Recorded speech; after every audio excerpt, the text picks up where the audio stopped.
Oh, hello there. Hey, welcome to Lane's Legal, where we advocate for veterans in their VA disability claims and get them the benefits they're entitled to. I'm here today on the last day of 2024 and New Year's Eve, and before we walk into 2025, sitting in my lobby at the Arizona office. Why? Well, I like to see the other perspective. I want to know what it's like to sit in my lobby because I have no plans of letting you veterans sit here too long. For a short period that you are in this lobby, I want to make sure it's comfortable. I want to make sure you're relaxed. Enjoy a comfortable seat. Be offered a water, a tea, a coffee, a soda. And I think it's a good lobby. I think it's comfortable. But don't get too comfortable because we're going to get into that VA claim and we're going to get you taken care of. So let's do that today. Let's talk about VA disability. And let's talk about what is needed to file your original claim. So let's go do that. No need to wait here.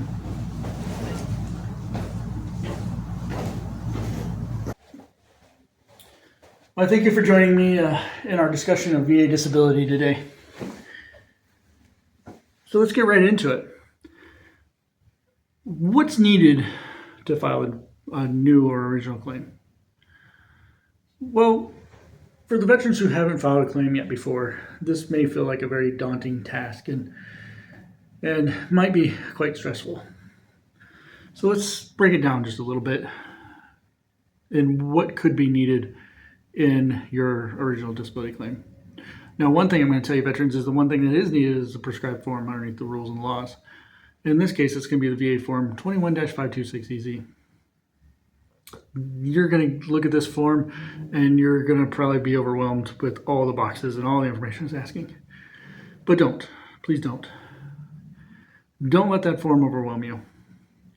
Understand that that form is there trying to elicit a lot of information that's going to be discovered during the claims process anyways, likely. But it is helpful information, so fill out the best you can. The form's going to ask you for your information and your mailing address and all that other good stuff. It's going to ask you for what disabilities you're claiming, and if you get those on there at the bare minimum, I would say you're probably okay as long as it's got your signature. Now, you can do this form through the VA website. Should make it a lot easier, and then once you're done with it, it'll actually submit it for you and get things started. You can seek out a VSO, another accredited representative. You could even probably go down to a local VA office, to a public contact area, and then get you the form and that you can get started with. So you got some options there. But the first thing is that form. You have to have that form. Without that form, nothing's going to move. Now, depending on the facts of your case and the disabilities you're claiming, a series of different information is going to be needed. But one thing that will automatically be searched for by the VA is your service treatment records. Those medical records from your service are going to be one of the first things sought out. Veterans, what I tell you here is if by chance you have copies of any of those records, or for some reason you were handed the originals when you shouldn't have been, get copies to the VA of those records, because if you happen to have the only copy or the original document, the VA will never be able to obtain it, and ultimately by you not submitting it, it could be detrimental to your claim if it's a relevant piece of information. So that's the first thing I would say. Once you've got that form completed, the first piece of evidence is provide any service treatment records that you have. While we're talking about treatment records, veterans, for those who've been out for a period of time from service and you've sought out private medical care following service, even the day after you got out, if that evidence is relevant as well, obtain those private treatment records, as we call them, and get them to the VA as well for your claim. If you would like the VA's assistance in gathering those documents, you could fill out a VA form 21-4142 and 4142A. This is the authorization to release those documents to the VA. Now, Understand, though, these documents are being a private medical document are ultimately for you veterans and your responsibility to make sure are submitted if you want them in your claim. VA will only make so many attempts, and if those attempts are unsuccessful, which they sometimes tend to be for whatever reason, then they're going to look back to you veterans to submit those documents. Now, does it mean you have to have them for your claim? No, not necessarily. But do know that if they are relevant, that you want to consider submitting them. Now, let's go back to that service piece again. So when we think of service, we don't just have medical records, we also have personnel records. So from time to time, you're going to need maybe all of your personnel records, veterans, depending on, again, your claim, or at least relevant ones such as your D-214 or any other discharge documents. Maybe you're, again, Army Reserve, like myself was, and you're going to need orders to show you were on duty at various times, or stuff to show that you were on duty for the weekend when the injuries occurred. So just to quickly recap those pieces here before we get into the next ones, is you're going to need that prescribed form, 21-526EZ, either completed online, printed off, completed, and turned in, and filed with the VA. You're going to want to provide any of your service medical records, especially the relevant ones, if you have copies of them, to the VA to make sure that they have them. You want to take relevant records and consider from your private medical provider and consider submitting those as well so the VA has them. And if you have any personnel records like a D-214 or, again, orders or anything relevant to showing that you were on duty at the time of injury, you would probably want to submit those as well. Now, again, the VA is going to be responsible for going out and looking for your D-214, pulling some other reports about your service dates and your duties, but do know that there's chances that they may not get that information, again, for misfilings or incorrect information on reports, and so it's very beneficial if you can provide that yourself. All right.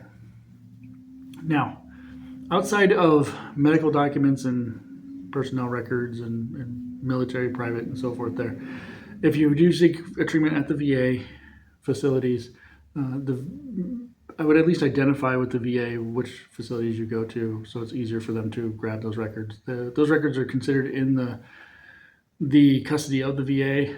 They are able to reach out and just pull those records over, or at least they should be able to, and get those in your records. So you don't have to actually necessarily print those ones off. But again, hey, if you got some relevant records you want to make sure that they see, it may not hurt. You can print them off online, usually in most cases, and just give them the same records they're going to pull anyways. Something to consider. So outside of all this, we also have options for buddy statements and personal statements. The buddy statements really come in handy, veterans, for when you're in service and for whatever reason it may be, you were unable to seek treatment, you didn't seek treatment, maybe you self-medicated, you were just in an area where maybe you did seek treatment and didn't get documented. The buddy statements are perfect for the idea of a witness saying, yes, I seen this injury, perhaps I heard the veteran complain about it, and observed the series of symptoms that they endured afterwards. I seen how these symptoms affected their daily duties. Maybe those same buddies in service said, hey, you should really go to sick call, and they can contest you said no because the mission comes first or something like that. So these statements can be very helpful in filling in some gaps. This buddy statements can also be good if you want to submit those for post-service as well, to show the continuous chronicity of the conditions that you're claiming. It could help fill in those blanks again for where treatment records lack. Maybe you went to a series of doctors who are maybe even not in practice anymore, and who knows where those records went. Maybe it's been so long since you went to a doctor. Well, let's say this. Let's say you got out of service back 30 years ago and you went to a doctor for about 5 years before you moved across country and started seeing somebody else. But those documents back then may have been relevant, and well, now you can't obtain them because they're They're no longer filed with that facility. Various reasons. The point is the buddy statements can help fill in those gaps of what's been observed along the way when it comes to your symptoms, when it comes to your conditions. So those can be important. So you may want to consider submitting those. Now, a personal statement is going to come in play, especially in a PTSD claim. It's going to be pretty much a requirement. But personal statements can help in other claims as well. So this is something else veterans you can consider filing in your original claim. You want to be able to show that, hey, this is when I injured myself. This is the incident that happened. Maybe this is, I did go to sick call, so I don't know, it should be in my service treatment records. And if it's not, I don't know why. Maybe I didn't go to sick call. Why? Because I was in combat and we didn't have time for that stuff. We just had to keep moving on. You can talk about the symptoms that you experienced, veterans, during your service, and those symptoms and how they've been continuous since your service and to present, and the chronicity of them all, and how you have handled those symptoms over time, and how you handled those conditions. So these are just pieces of evidence, veterans, that during your original claim you can definitely submit. You don't need to necessarily submit it all at once. It could be kind of piece by piece. But if you do submit them, I would probably recommend trying to put together as much as possible.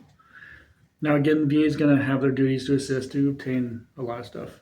One thing that the VA is going to have a duty to do is, once the criteria is met to show an in-service event or occurrence, and some current symptomology, current diagnosis, and the plausibility of the current meeting the past in service, then they're going to get a VA exam. They're going to request a VA exam and medical opinion for you. Now, again, veterans, if you want, this is totally your call and your choice. You do have the option of trying to help the VA obtain that information ahead of time to avoid any delays in your claim, backlogs,